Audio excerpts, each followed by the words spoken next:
Quem trouxe Bíblia, diga amém. Que bom ter Bíblia, né? Que bom ter a palavra do Senhor, ter esse livro, esse manual.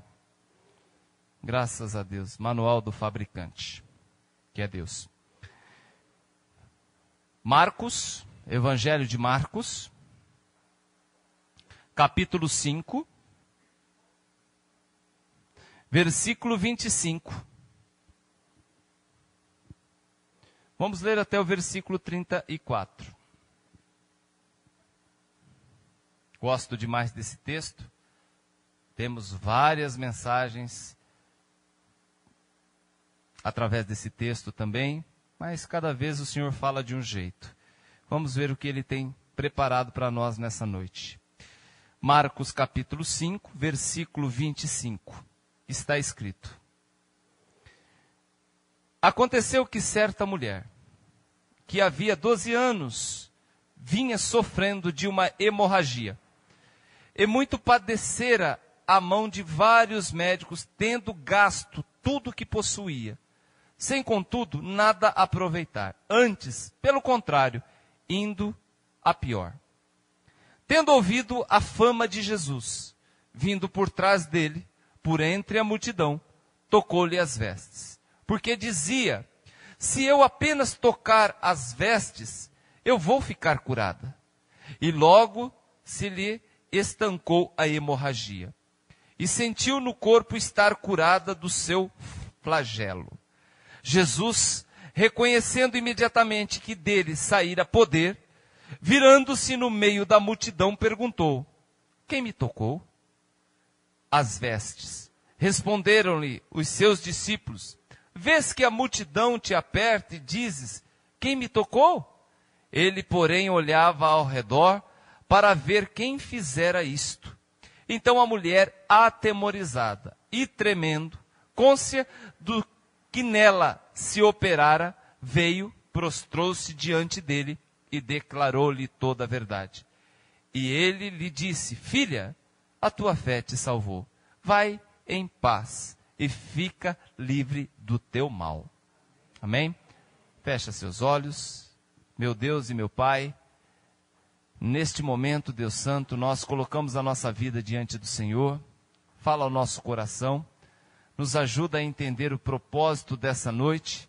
Queremos, Senhor Deus amado, já te agradecer, Pai querido, porque eu sei que no final da palavra, Pai, como sempre, nós vamos sair, Pai querido, verdadeiramente muito melhor do que nós entramos, Senhor Deus amado, nesse lugar.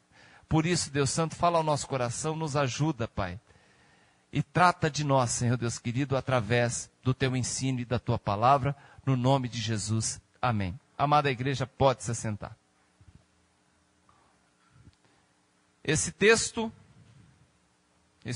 conhecido, nós podemos encontrar em outros evangelhos. Mas, em especial aqui o Marcos, ele traz aqui no capítulo 25. E na realidade, o texto da mulher do fluxo de sangue, como é conhecido em outras versões, nós vamos ver que ele está inserido no meio de uma outra história, de um outro testemunho, de um outro evento, que é o evento da filha de Jairo. O Senhor, quando ele chega, né? Quando ele volta dos Gardarenos, da terra dos Gardarenos, aconteceu aquele milagre lá, ele retornou. Para aí já foi uma luta. Para atravessar para o lado de lá, inventar o vento, né? A palavra do Senhor diz que os ventos eram contrários e o Senhor dormia na popa. Vocês lembram disso? Na volta, ele retornando, aqui vocês vão encontrar quando Jesus chega à praia, quando ele chega aqui nessa cidade, vem o Jairo, que era um dos principais da sinagoga, um homem conhecido na cidade, um homem com autoridade até espiritual, porque ele era um dos principais da igreja local. Chega para ele, se prostra e diz: Senhor, a minha filha está morrendo. E o Senhor fala, eu vou lá e nós vamos curá-la. Eu vou com você. E no caminho, acontece esse evento com essa mulher, a mulher do fluxo de sangue. Jairo, ele sabia quem ele tinha convidado para levar na casa dele, para ir até o socorro, para ir ao encontro da sua dor. Só que o Senhor Jesus, no caminho, ele para. Ele para e ele diz, quem me tocou? As pessoas que estavam do lado dele, talvez os discípulos, falam, Senhor, uma multidão te aperta e o Senhor ainda pergunta quem te tocou. Ele falou, não, alguém me tocou. Alguém me tocou com fé. Porque de mim saiu poder. De mim saiu virtude. De mim saiu a cura. De mim saiu algo porque alguém tocou com fé.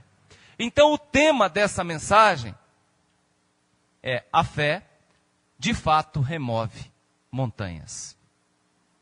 Para quem o Marco, e esse Marco é o mesmo João Marcos, o filho daquela Maria, né? Que era também uma serva do Senhor. Esse Marco é aquele que em dado momento ele começa uma viagem com Paulo e Barnabé e na metade do caminho volta. E numa outra situação, o Barnabé quer levar ele novamente, o Paulo fala, não, comigo não vai não. Ele já furou uma vez, aí já deu, né? Já deu para trás uma vez aí, já falhou uma vez, já negou uma vez, e dessa vez o que acontece? Vai de novo. Então eu não quero ele comigo não. Esse é o mesmo João Marcos. E Barnabé insiste em levá-lo e aí é uma bênção a viagem missionária que o Marcos participou. Pois bem, para quem que o Marcos escreveu? O Marcos, ele tem a sua escrita voltada para os romanos. Nós temos aí 4 evangelistas no Novo Testamento. Nós temos o Mateus. Mateus, ele era judeu. Ele conhecia a lei. E o Mateus escreveu o Evangelho de Mateus voltado mais para o povo judeu. O Marcos vem logo em seguida escrevendo para o outro povo da época, que era o povo romano. E o Lucas vai aparecer logo em seguida escrevendo para os gregos, numa linguagem, né, que os gregos entendiam. E João não tem nada a ver com isso. João simplesmente ele escreve um evangelho divino, que Jesus é Deus e ponto final, e é para o mundo todo ouvir e entender que ele é Deus e é isso aí. Para quem que ele escreveu? Para os judeus que moravam em Roma. Por que este livro foi escrito? Porque os cristãos romanos precisavam saber do interesse de Jesus pelos gentios. E para que este livro foi escrito? Para apresentar por escrito aos gentios o testemunho dos apóstolos a respeito dos fatos da vida, morte e ressurreição de Jesus.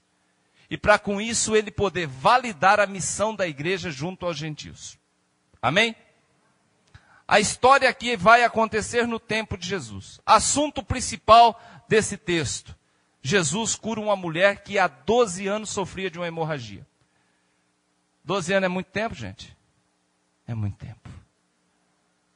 Eu acho interessante nesse mesmo capítulo, algo maravilhoso, que Deus me deu a palavra em uma outra mensagem. Eu achei muito lindo, quando Jairo chega para o Senhor e fala, Senhor, minha filha está morrendo. A Bíblia diz que a filha do Jairo tinha 12 anos. 12 anos, para uma criança, é pouco tempo. 12 anos, para essa mulher que sofria de uma hemorragia, é muito tempo. Jesus, ele intervém nas duas situações. Para quem tem muito tempo já sofrendo, ele vem com socorro. Para quem ainda é novo, para quem ainda é novo na fé, para aqueles ainda que estão ainda começando, estão aí pelejando nas lutas, ele também socorre. Se 12 anos para essa mulher era muito tempo, para uma menina morrer com 12 anos é pouco tempo. E no mesmo capítulo, ele intervém, ele entra Ele socorre e Ele abençoa. O que nós vemos na história dessa mulher? Sofria já 12 anos. A palavra do Senhor diz que ela já tinha gasto tudo com esse problema. Essa mulher, tudo indica que ela já estava, como diz a palavra aqui, né? Um flagelo. Estava acabada. Talvez estivesse anêmica, estivesse numa situação. Imagine a situação familiar dessa mulher. Complicada. Poderia casar, poderia ter marido, há 12 anos com hemorragia. Era complicado. Segunda situação, um problema sério, religioso, que era a lei. A lei não permitia que ninguém tocasse nela. A lei não permitia que ela fizesse um alimento, um almoço, um jantar, um suco, não podia. Aonde uma mulher com esse tipo de hemorragia tocasse, se tornava imundo. 12 anos assim. 12 anos vivendo desse jeito. 12 anos se escondendo. 12 anos omitindo. 12 anos gastando. 12 anos ficando cada vez mais fraca. 12 anos perdendo a esperança. 12 anos se desiludindo de tudo. Amém? Morrendo. O final dessa história seria morte. Vem piorando, piorando, piorando, piorando. E qual é o final? Morte. Os 12 anos que passaram, concorda comigo que ela só piorou? A Bíblia diz, a Bíblia é linda, ela é maravilhosa, que diz, indo cada vez de mal a pior. Cada vez piorava mais. Na nossa vida, talvez nós não temos esse tipo de problema, esse tipo de drama na nossa vida, com uma hemorragia, ou uma doença, ou seja lá o que for, mas a gente tem outros problemas, que já há tanto tempo, aquilo parece que não tem fim, aquilo parece que não tem cura. Você imagina uma mulher que tem o seu filho nas drogas já há tanto tempo. Quem começou nas drogas, a tendência é terminar depois de um certo tempo pior. Sim ou não? Ninguém melhora nas drogas. Imaginam alguém que tem um esposo ou esposa, porque eu conheço casos que tem a esposa que é alcoólatra. E ela fala, não consigo me livrar desse vício. E há muito tempo vem nessa situação e vai piorando. E vai gastando e vai perdendo tudo que tem. E a tendência o que é? Piorar. Talvez você tenha um relacionamento com alguém já há muito tempo. E esse relacionamento parece uma hemorragia. Cada dia diminui. Cada dia parece que te sangra mais. Cada dia você desanima mais, cada dia você fica mais fraco em relação àquele relacionamento. Talvez é algo que vem te consumindo, vem te matando com o passar dos tempos. E o que você quer? Você quer parar com isso. Você não aguenta mais sofrer. Tem mais pessoas que estão sofrendo na mesma dimensão que você. 12 anos é muito tempo, querido. 12 anos é muito tempo. Pastor, e o que fazer? A fé, meu querido, ela é o grande e misericordioso. Repete comigo, a fé é o grande e misericordioso remédio. A fé em Deus. Você quer um remédio para resolver o teu problema? Você quer um remédio para falar para aquela família que já vem sangrando há 12 anos, há 10 anos, há 5 anos, há 30 anos? Leve esse remédio para ele hoje. A fé em Jesus Cristo. A fé em Jesus Cristo, querido, estanca qualquer mal. A fé no nosso Senhor e Salvador Jesus Cristo estanca qualquer hemorragia, seja ela moral, seja ela espiritual, seja ela física, não interessa. a fé. Nós temos que ter a fé. Amém? E qual que é o propósito dessa história? Por que que o Marcos escreveu isso para o povo judeu que morava em Roma? Para que as pessoas entendessem que elas deveriam se aproximar de Jesus, de que jeito? Com fé. Olha o nosso grande problema do século 21. As pessoas se aproximam de Jesus com outras intenções. Sim ou não? As pessoas se aproximam de Jesus buscando única e exclusivamente resultados. Abre parênteses. Na maioria, 90% das vezes, financeiro. Qual é o grande remédio? O misericordioso remédio que o Senhor nos deixou? A fé.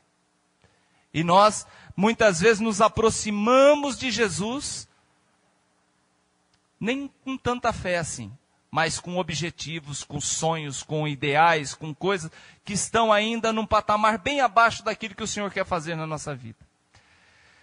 E eu estava montando esse esboço e eu falei, peraí, essa mulher, ela saiu de casa naquele dia decidida a pôr um fim no seu flagelo. Sim ou não? Talvez o momento em que ela tomava banho, que ela se preparava, que ela trocava de roupa, que ela se preparava para ir ao encontro do Senhor Jesus. O Senhor Jesus estava esperando ela? Não. Mas ela soube que o Senhor Jesus ia passar. Ela foi ao encontro. O Senhor Jesus não foi na casa dela. Ninguém foi falar do evangelho para ela. Ela soube que o Senhor Jesus estava passando, e a Bíblia diz que ela soube da fama, né? Ela soube, tendo ouvido a fama de Jesus, aqui no versículo 27. Eu fico imaginando agora ela em casa ainda.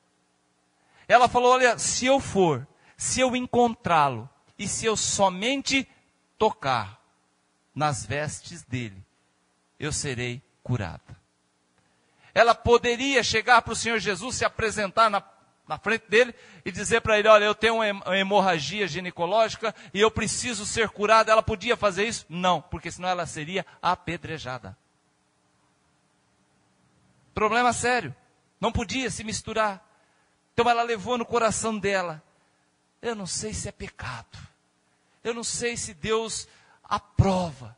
Mas uma coisa eu sinto, que Ele é misericordioso. E que se eu somente tocar nas vestes dele, eu serei curado. A cura dessa mulher começou bem antes dela tocar em Jesus. Amém? O milagre aconteceu quando ela decidiu mover sua fé na direção do Senhor Jesus. Olha que coisa maravilhosa que nós vamos aprendendo aqui. Olha que coisa interessante. Para e pensa.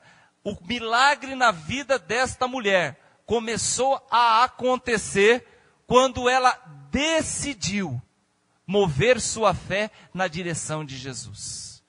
A minha vida, ela começou a ser transformada quando eu decidi buscar o Senhor Jesus. Não foi quando eu o encontrei.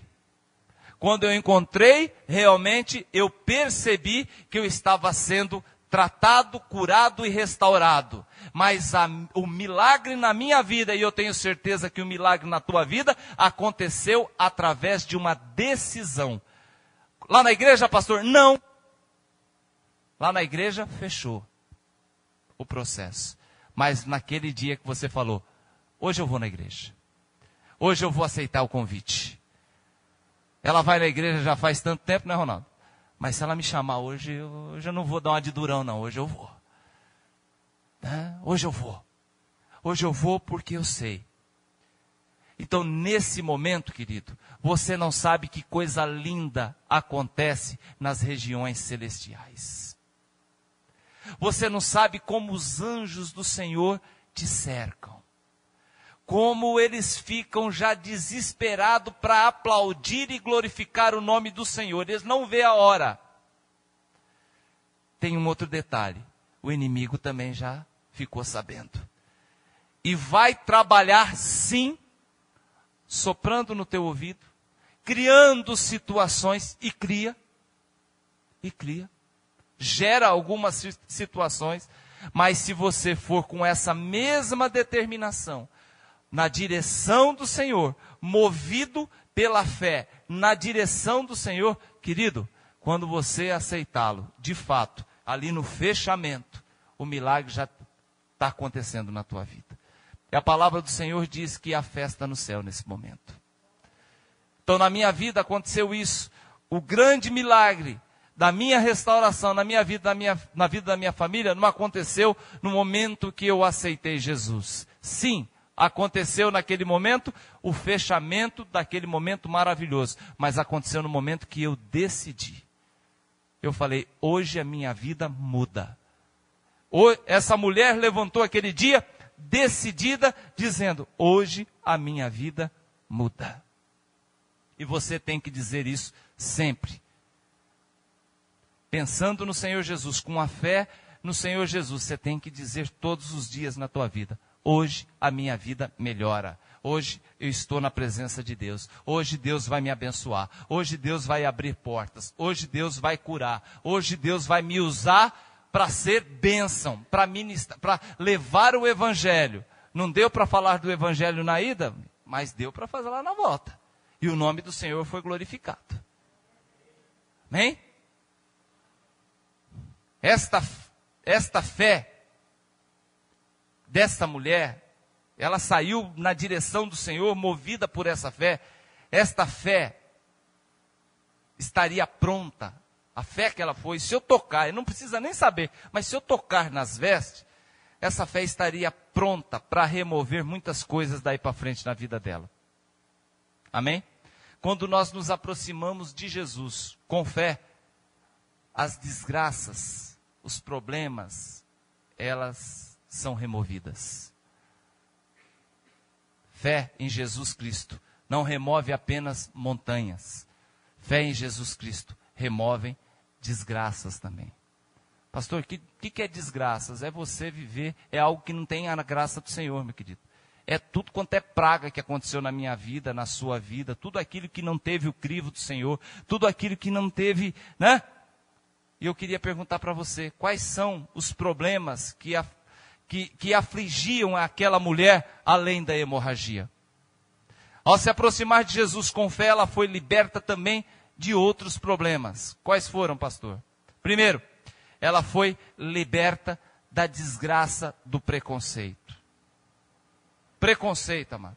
Para se achegar a Jesus, esta mulher teve que enfrentar 2 preconceitos, 2 problemas sérios. Um está lá em Levíticos capítulo 5, versículo 25. Qual que é, pastor? De ser impura, com hemorragia. Segundo a lei, ela não poderia. E o segundo preconceito, pastor, de ser mulher. Né? Naquela época as mulheres não tinham acesso, não tinham os mesmos direitos dos homens. Mesmo assim, ela foi e rompeu. Alguém pode estar pensando nesse momento, né? Pode dizer, você pode dizer, eu não posso vencer os preconceitos, né? Porque o pastor fala, você tem que vencer os preconceitos que você tem na sua vida. Aí você pode dizer, o pastor não sabe o que está falando, né? O pastor não sabe o que eu sofro, né? O senhor não sabe o que eu passo, pastor, por ser crente, por ser pobre, por ser negro, por ser gordo, alto, baixinho, feio, esquisito, sei lá. Você não sabe o que eu passo, pastor, por isso. Jesus sofreu e venceu muitos preconceitos. E nós também podemos vencer. Então isso me anima. Isso me anima. Amém? Ele fala no Evangelho de João, capítulo 16, versículo 33. Olha, vocês vão ter aflições. Mas fica tranquilo, vão cercar vocês de preconceitos, de aflições, mas fique tranquilo, eu também tive. Tem de bom ânimo, eu venci o mundo. Zaqueu um dia convida Jesus para ir na casa dele. Qual era o preconceito da nação religiosa dali? Ele vai se assentar com um publicano, ladrão, enganador, trabalha para o governo romano sendo judeu, né? Mas naquele dia o Zaqueu ele toma algumas atitudes e o Senhor dentro da casa de Zaqueu, lá em Lucas capítulo 19, diz: hoje a salvação entrou nessa casa. Desespero por Deus, vontade de estar junto com Ele, vontade de confessar os seus pecados. Quantos nós não conhecemos, né? Quantas pessoas a gente não conheceu na nossa vida que você fala, isso aí não tem jeito não, querido. Esse camarada aí é impossível.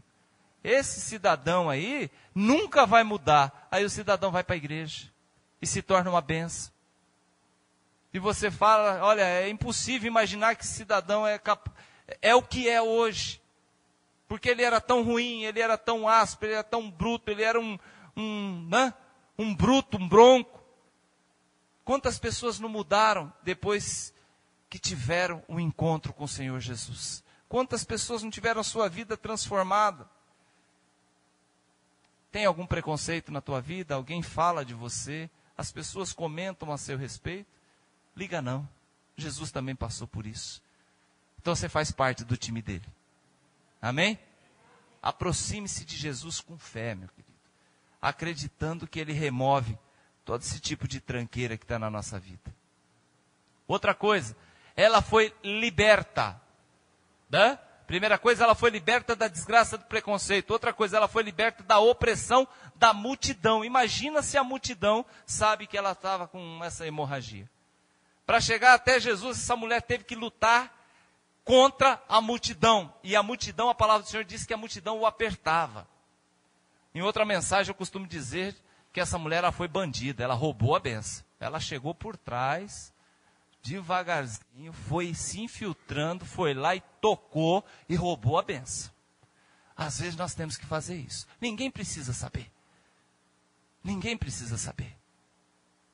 Não precisa, naquele momento, ter todo aquele aparato de cura, aquele negócio. Não, chega você, só você e Deus. Coloca diante do Senhor. Ele cura do mesmo jeito.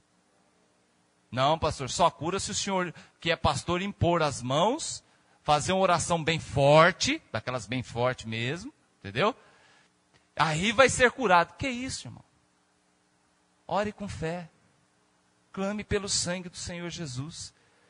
Muitas pessoas não são abençoadas, porque não se aproximam. Ah, é muita gente, pastor, não vou lá não.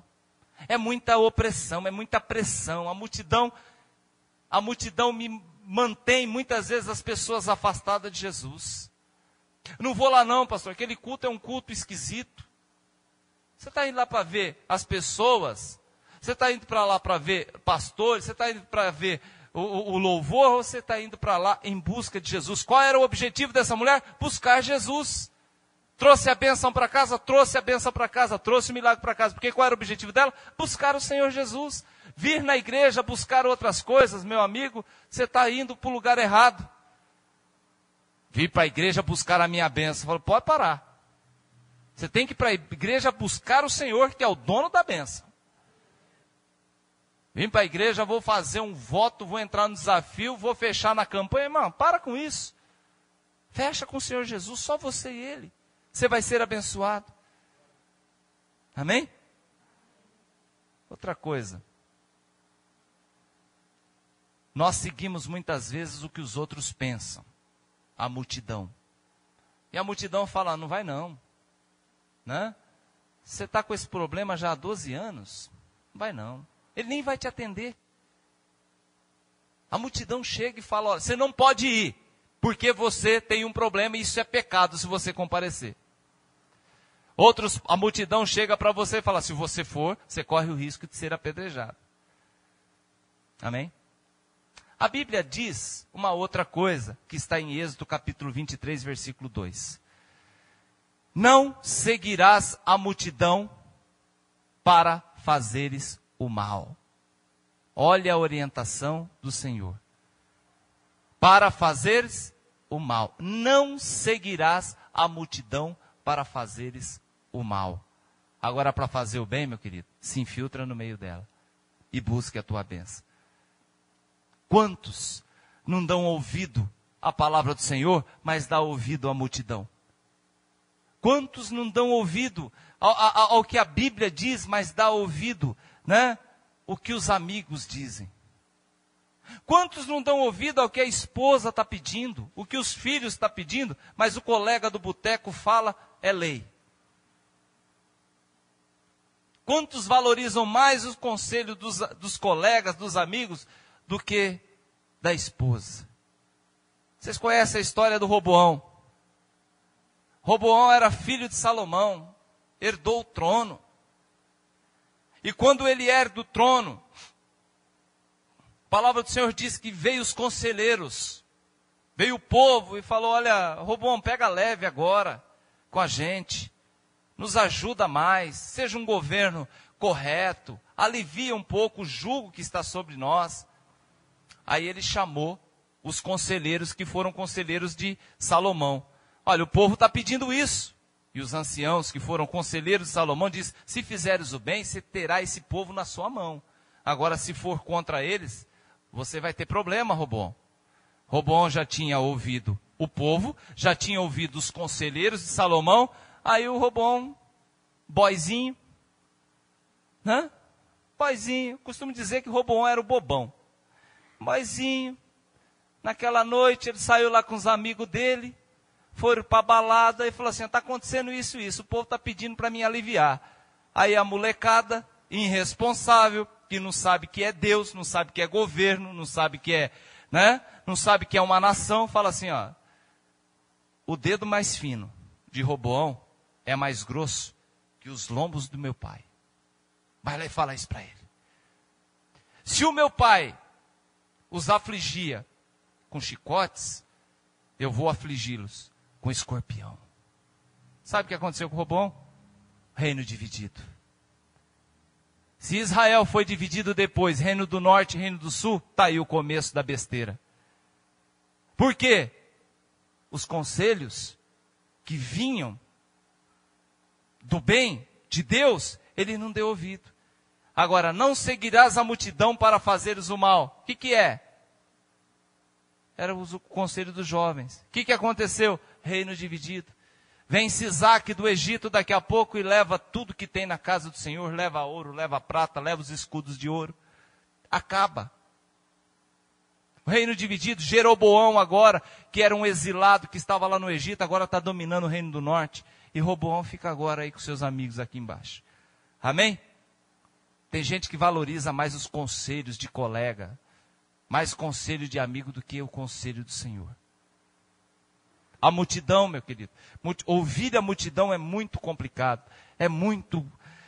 O Senhor um dia ele entra em Jerusalém, montado num burrinho, num jumentinho, e a multidão ali no momento estendia suas vestes, estendia folhas de palmeiras, para o Senhor entrar e hosana nas alturas ao Rei dos Reis, aquela coisa linda. Essa mesma multidão, uma semana depois, na sexta-feira, essa mesma multidão estava gritando em uma só voz, na fortaleza Antônia, aonde estava Pilatos. Crucificam, crucificam. De quem nós temos ouvido conselho? Esse negócio chamado internet representa hoje a multidão. Cuidado como você administra isso. Tem famílias fragmentadas, tem famílias sendo destruídas, porque na calada da noite, essas salas de bate-papos, esses sites de relacionamento, está fazendo um trabalho maligno no meio do povo de Deus. Amizade, que coisa linda, posso expandir a minha amizade, posso expandir o meu leque de relacionamento. Eu estou com problemas sérios como pastor para administrar famílias que se arrebentaram porque deram essa brecha, a brecha da multidão. Deixam muitas vezes de estar na casa do Senhor para ficar dando ouvido à multidão. E a multidão, querido, não vai vir um Satanás, um diabo, vestido de capa vermelha, chifre e tridente na mão. Muitas vezes ela vem travestida de alguém agradável, de amigos, com palavras doces, com palavras que você não ouve em casa, com palavras que você não ouve da sua esposa, com palavras que você não ouve do seu marido. No nome de Jesus Cristo de Nazaré, o Senhor nessa noite está falando hoje. Se isso é a multidão que te tira da presença do Senhor e pode te arrebentar lá na frente, quebra essa porcaria com machado.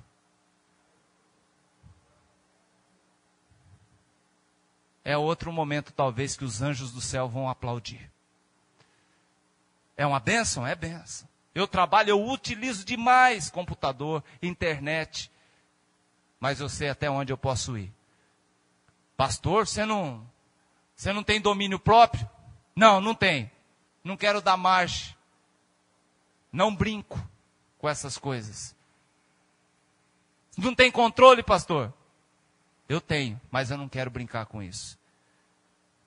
E o Senhor, Ele me proíbe de dar qualquer margem que possa futuramente trazer alguma tristeza para minha filha, para o meu filho, para minha esposa. Por isso, meu querido, eu não aceito. Amém? Quem está entendendo, diga amém. Amém. Glória a Deus. Nós precisamos romper a pressão da multidão. E a multidão pressionava realmente. Quem iria apedrejar essa mulher se aquele caso vem à tona? A multidão. Quem pressionava o Senhor naquele momento? A multidão. Amém? Esse detalhe da multidão nos faz lembrar em Atos capítulo 5, versículo 9. Porque a multidão dizia uma coisa. E Pedro falou, não, eu vou me desviar da palavra se eu entrar na conversa da multidão. E ele diz algo interessante em Atos capítulo 5, versículo 29. Então Pedro e os demais apóstolos afirmaram, antes importa obedecer a Deus do que a homens. Não me interessa, meu querido, o que você pensa. Não me interessa o que a multidão pensa. Não me interessa o que o teu vizinho pensa. Não interessa o que a tua igreja pensa. O que interessa é o que Deus pensa a teu respeito. Muito cuidado. Vigie. Amém? Pastor, eu estou com um relacionamento tão bom aí no mundo. Pessoas, eu quero ganhar esse povo todo para Jesus. Cuidado também. Vigia. No joelho, querido. Você quer realmente ganhar para Jesus esse povo? Se revista do poder de Deus na tua vida. Se cobre com a armadura de Deus, porque é engano.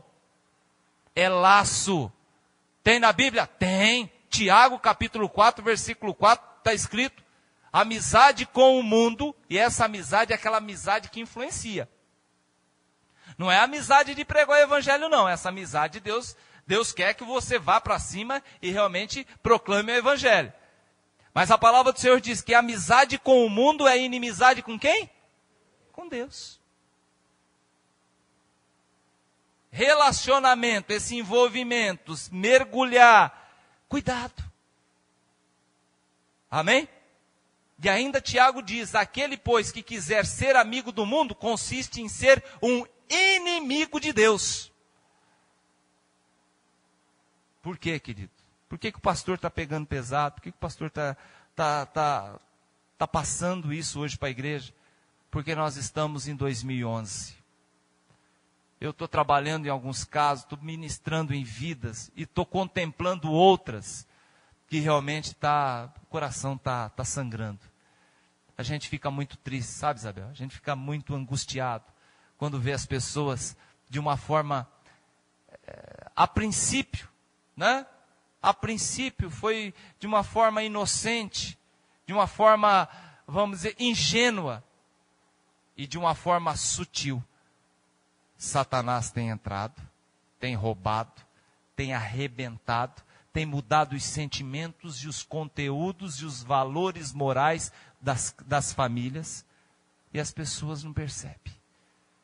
Quando percebe, aí, meu filho, como diria na minha terra, a vaca já foi pro brejo.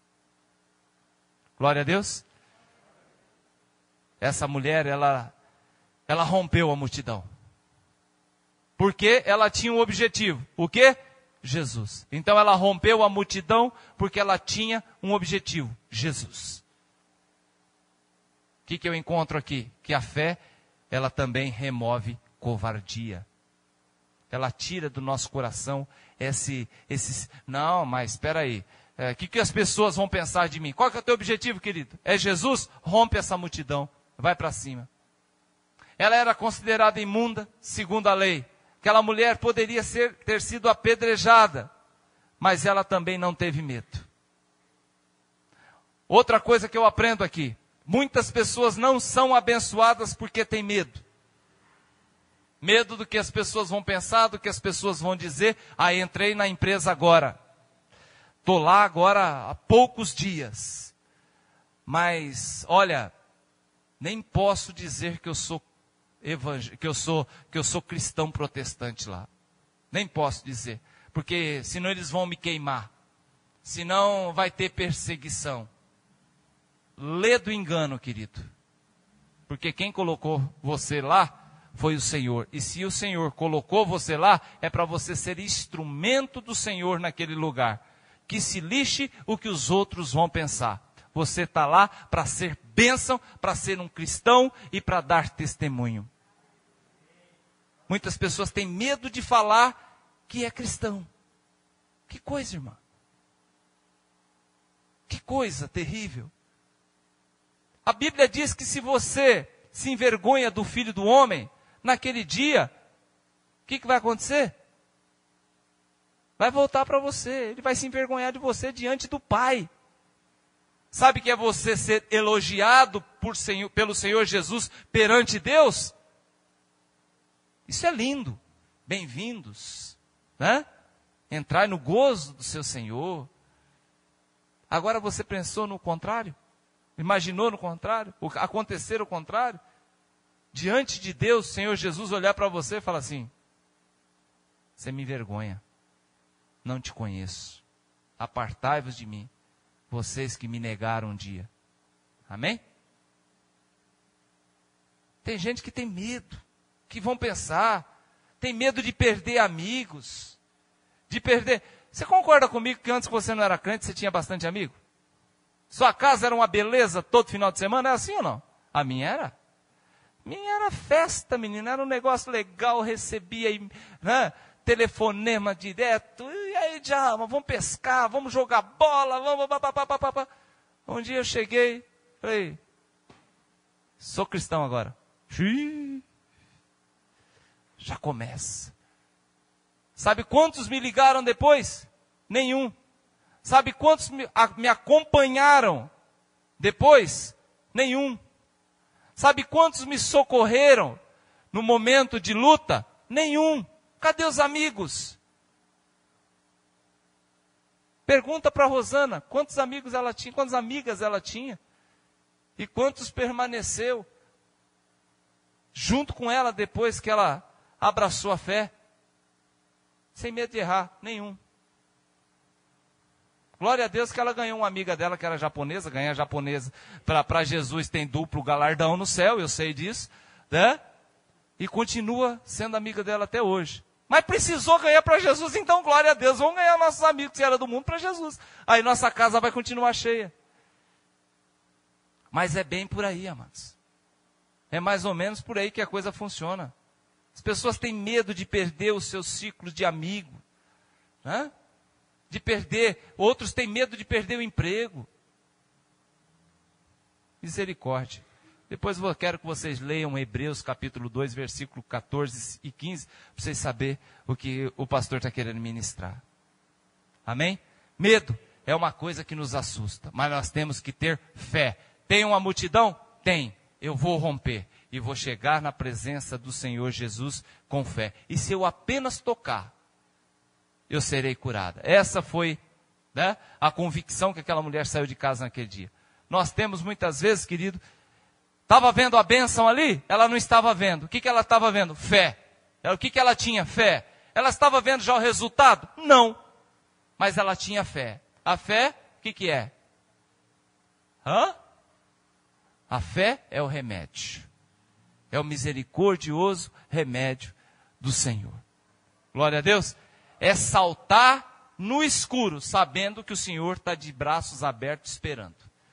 Mas eu não estou vendo Ele. Eu não estou vendo o resultado. Eu não estou vendo a cura. O que ela fez? Ela saltou. Ela pulou no escuro e caiu nos braços do Senhor. Mesmo sentindo completamente desamparado naquela cruz, querido. Jesus não teve medo. Ele foi até o fim.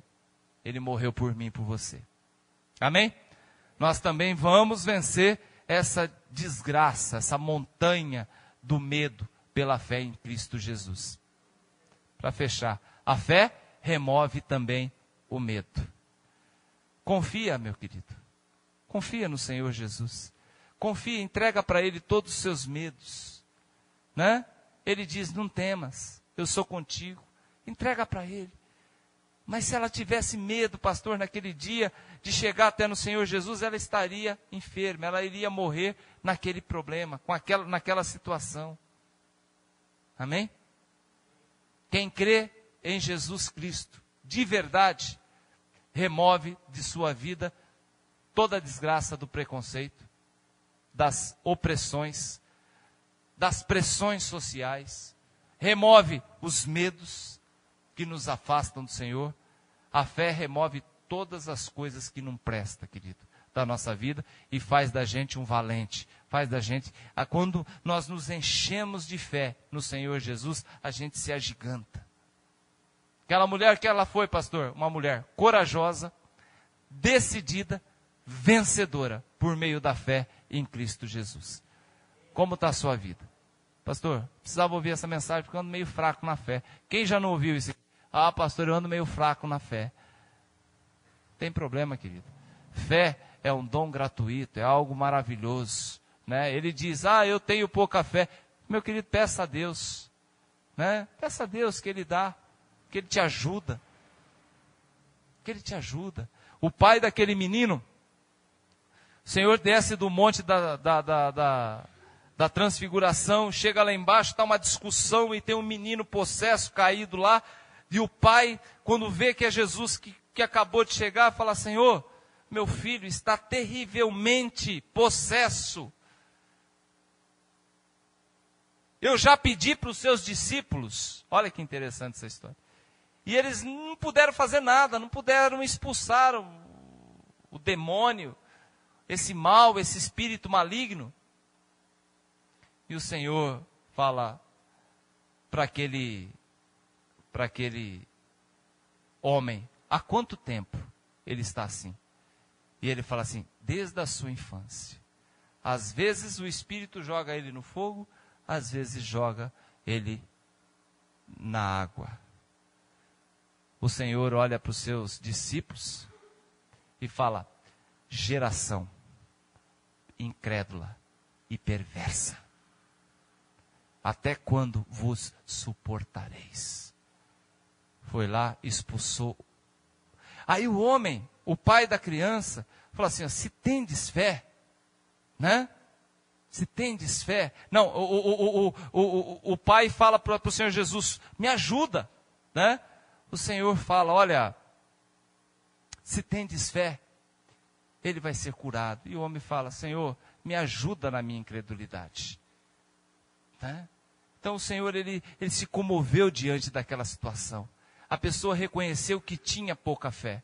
O que acontece comigo e com você, meu querido? Às vezes a gente vê uma montanha intransponível na nossa frente e a gente não tem fé para atravessar. Muitas vezes a gente vê uma multidão na nossa frente, a gente não tem como se infiltrar e chegar na presença do Senhor. O que o Senhor Jesus, ele nos convida? Para a gente ter fé, para a gente acreditar, para a gente saber que Ele é na nossa vida. Amém? Creia e verás a glória do Senhor.